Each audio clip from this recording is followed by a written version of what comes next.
Hi there folks, here's an old radiogram I acquired. It's Master's Voice, HMV.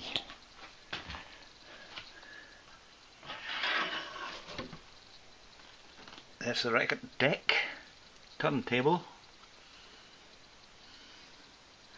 This is from the 50s, this is actually.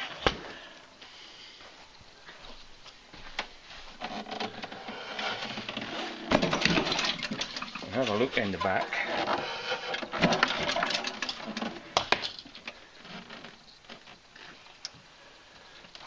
And there's the receiver and the amp. And there's a little elliptical speaker. So far I've established that the turntable goes round and the lights come on, but not much else happens. So I'm going to see if I can fix it. I like a challenge. Right, so here we have the chassis out of the Leviathan HMV radiogram. Now, as far as I can see, as far as I know, this is the radio bit here, and this is the amplifier bit. Now, I don't know anything about radios, but I might be able to repair the amplifier. I'm going to give it a go. I don't know. I tried to find a circuit diagram. I haven't found anything, but should be able to figure it out. And what we'll do is we'll get the amplifier to work, but I'll try and leave this so that someone might be able to repair it at some point.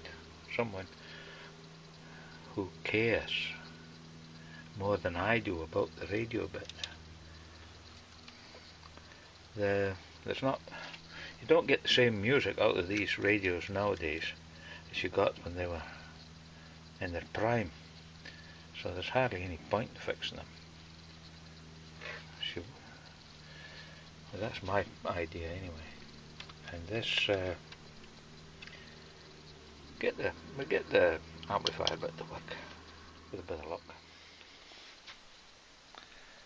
Ring mark, white ring mark.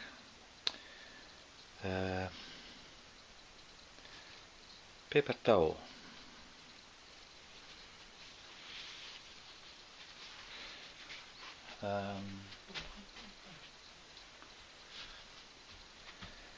Hand sanitizer.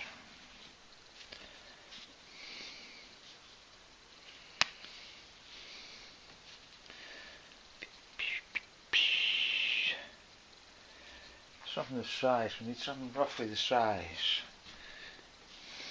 It's a bit bigger.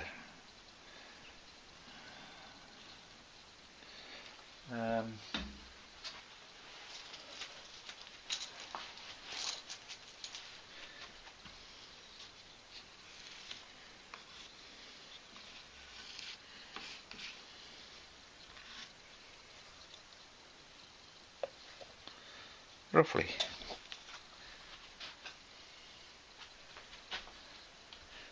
guides where we're going.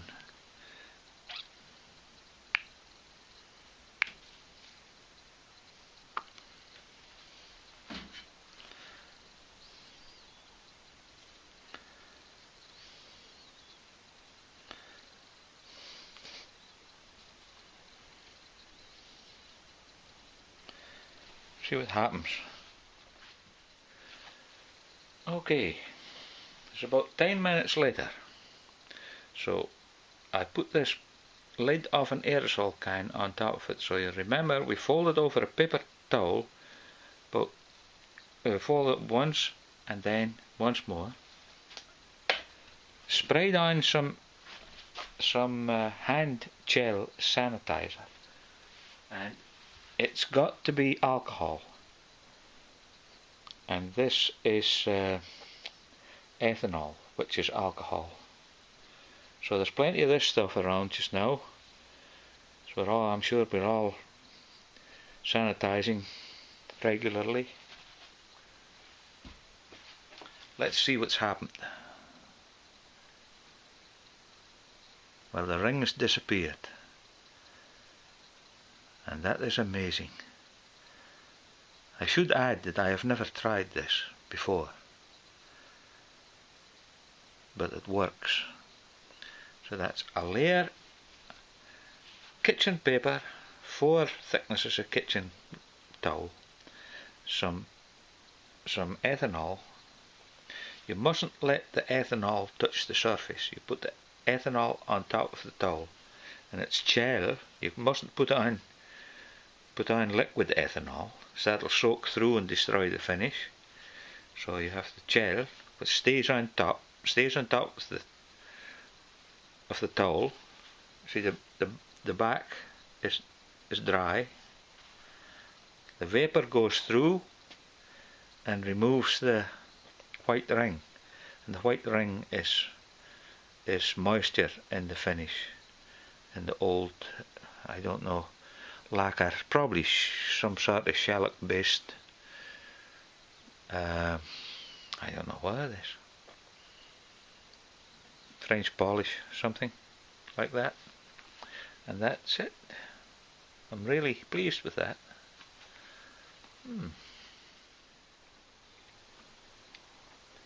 Hi there folks, here we are again. It's another day, and we'll check out what progress has been made on the HMV 1616A gramophone, which is looking at the chassis just now.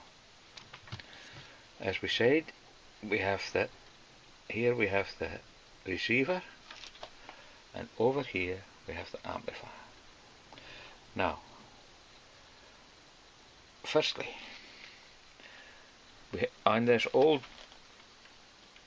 all these old appliances, health and safety wasn't foremost in their minds. We've got a 2-wire power lead, and it comes in, it goes through a couple of fuses. There's a fuse on the live wire and on the neutral wire, and then it goes here to this 2-pole switch, a double pole switch, which is on the back of the volume socket, volume potentiometer. Now we have to figure out which one is which. So I've rewired it onto a modern 13 amp plug, and it's fitted with a 3 amp fuse, and I've also put in a earth wire just now, just as a temporary measure.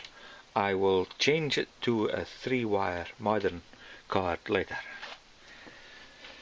So it's earthed for safety, established which one is the live and which one is the neutral, and so we have power. We said we had power, and the lights came on, and the turntable. This is the wires that goes to the turn. These are the wires that go to the turntable, and I've made them safe in this connector. And this is the other 2 wires, are the speaker wires. And if we follow it up here, we find it goes to an old speaker, 4 ohms speaker. Right. So what have we done? Well, I can tell you.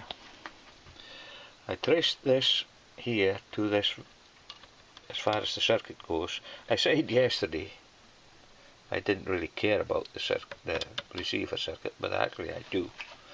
So, but we found this valve here is the last valve in the receiver, and the first valve acts as the first valve of the amplification circuit. So we had all these old waxy capacitors, and so if you scrape off the wax, you can see what the value of it, what it's supposed to be. So we've replaced all the waxy capacitors. These are coupling capacitors, And then we replaced the smoothing capacitor. So we've got a big can capacitor here, and this is the one that was in. So it's 32 microfarads, 32 microfarads, and 16 microfarads. Now I had one on the shelf that was 32, 32, and here are two 8s in parallel, which give you 16. So all that has been replaced. Now the valves are all original Marconi valves except the rectifier, which has been changed. The rectifier is a 6x4, and that's not what it says on in the inside of the cabinet.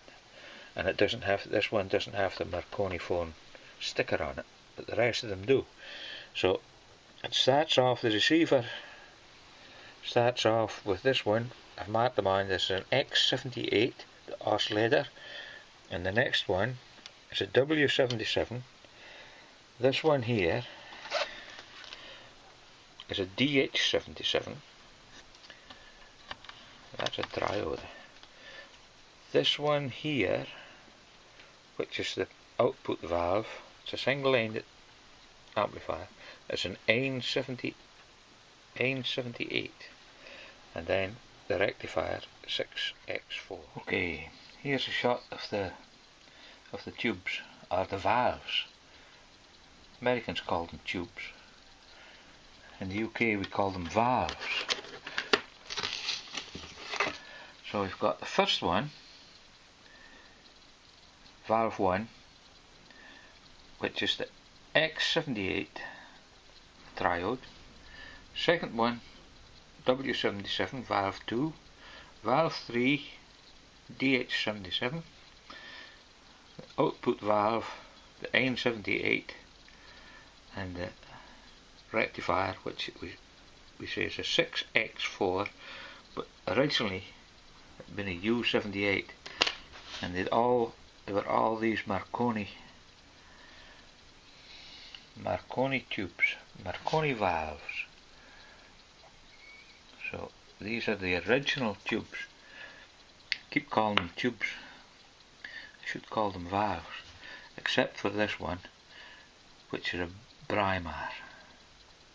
This is the equivalent number. Okay. Now, just a word before we go any further. If any of you are tempted to tear an old radio set or an old amplifier to bits, we must remember that there are high voltages in here. We have, even in this little amp, we have over 300 volts coming here, DC rectified. And these capacitors store up, they keep that voltage even after the amp has been switched off. They drain, and some amps they drain pretty quick and others they don't. So what you must always remember to do is drain the capacitors. Now around here somewhere I have the very thing for draining the capacitors. I can't get my eye on it at the moment, but perhaps I'll show you that some other time. Where's it gone? I'm so well organised I can't believe I've lost it. So here we are, just to prove such a thing exists. Here is the discharge tool, which consists of an old screwdriver, a 5 watt, at least 5 watt ballast resistor that's underneath this tip, and it's probably a few hundred ohms. I don't really know what it is because I can't remember what I put in it when I made it. One end of the resistor is soldered on here to the tip, to the blade of the screwdriver, the old screwdriver, which has been sharpened to a point. The other end of the resistor is soldered onto this piece of wire and onto this crocodile clip, or alligator clip, or amphibious reptile clip. Now we hook the crocodile clip, we'll call it, onto the chassis to ground, and then you touch all the positive ends of your smoothing caps, electrolytic capacitors. So here we go, we touch that one for a few seconds. This one has been, there's a piece of heat shrink stuff on that one, tubing, so we follow this wire and it goes down here, and we'll discharge it there. To prove there's no voltage left in them, we will go, here we have the multimeter. We've got the multimeter set to DC volts, and one end of it, this end here, ground to the chassis, the black wire, the red wire touch the capacitor. No volts left, they've all gone.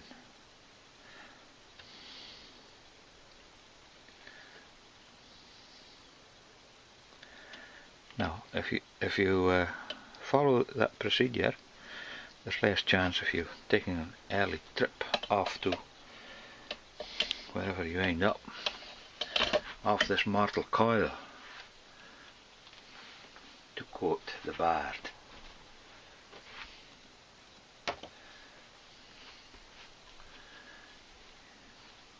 I just will say that you can find information on how to make this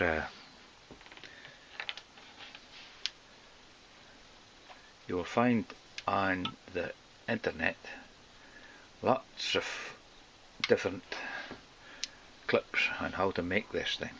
Just to show you the voltages which can be present in even a little amplifier like this, I will switch it on. I've taken out all the valves except the rectifier, and we're watching the voltmeter, which is showing just some millivolts at the moment, and it's set to DC voltage. So we'll switch on and the rectifier will warm up, and I'm touching the positive end of the first smoothing capacitor, and we see the voltage climbing, and it goes way up to 370, almost 380 ohms, 380 volts. Now I'll switch it off, and it drops away slowly. Now in some amplifiers it's much slower than this. Some amplifiers will retain that voltage, that high voltage. Some of these capacitors will retain that high voltage. Depends on the wiring of the amp, whether they can drain out or not. Depends a lot on whether the tubes are in or not. Tubes, valves in the UK, tubes in the United States of America, and various other places.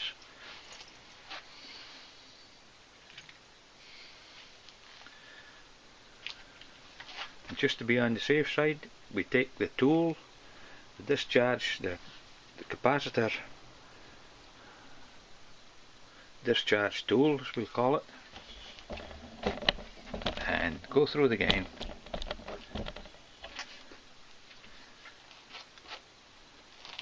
Onto the chassis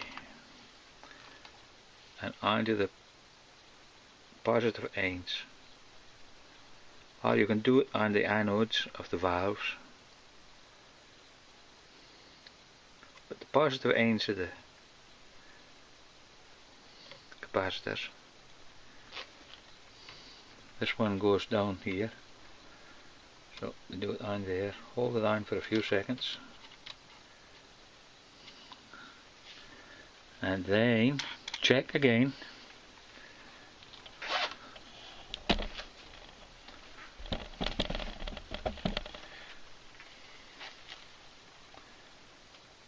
How many volts? Less than a volt, 92 millivolts, and on this one 83 millivolts. So they're all discharged, and you won't get a shock, but you have to do that every time after you've had it switched on. I can't emphasize enough, if you don't do it, you've switched the thing off, or it's still on and you're poking around in here and your other hand is resting on the chassis.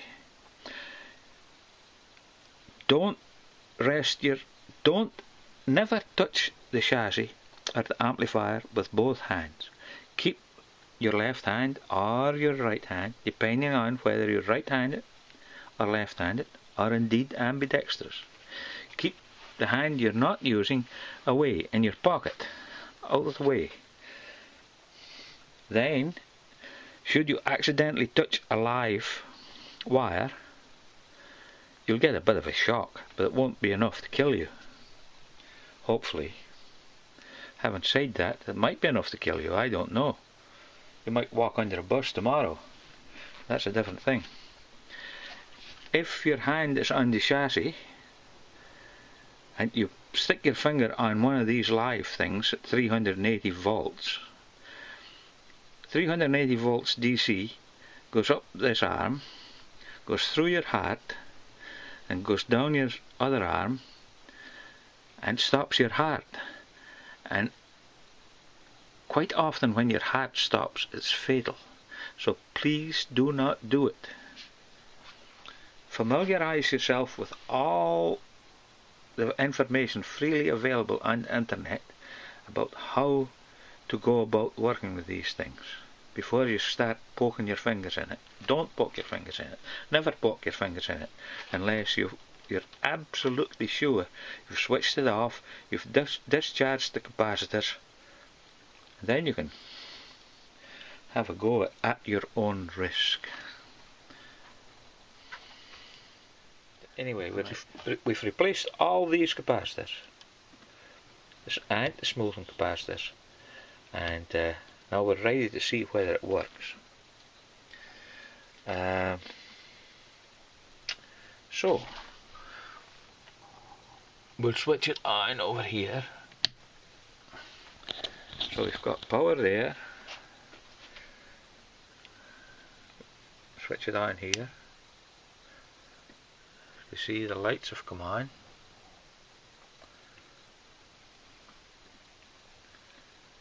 Turn it up.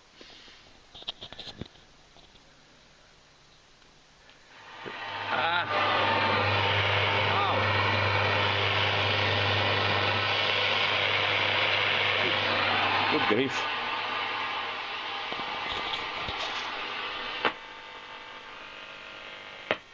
This changes the channel.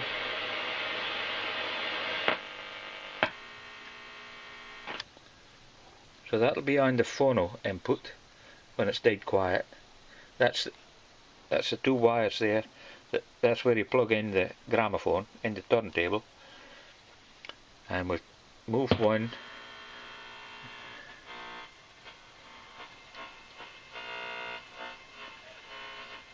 That must be shortwave because the stations are very close together. We're not getting many stations.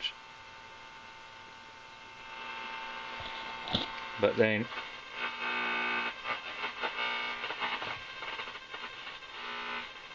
what's on shortwave these days? I don't know. Not very much by the sound of it.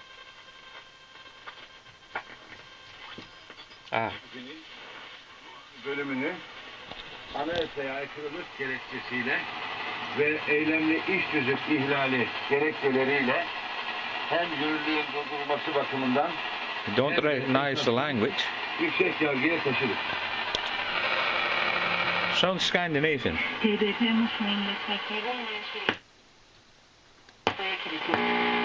Medium wave. Second wave in October, and what education begins to look like then. Because? What do you think it would look like? Well, I think it's, I mean, it would go back to, I think, that kind of blended learning approach to There's online medium learning, wave. and you know, and it's experience. This will be long wave.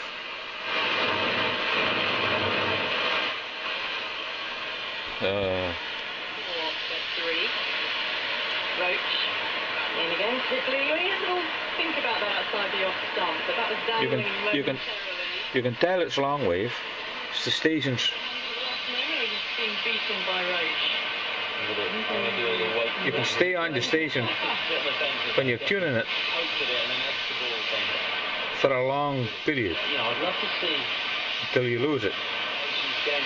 Anyway, we've established its work. I'll switch it off.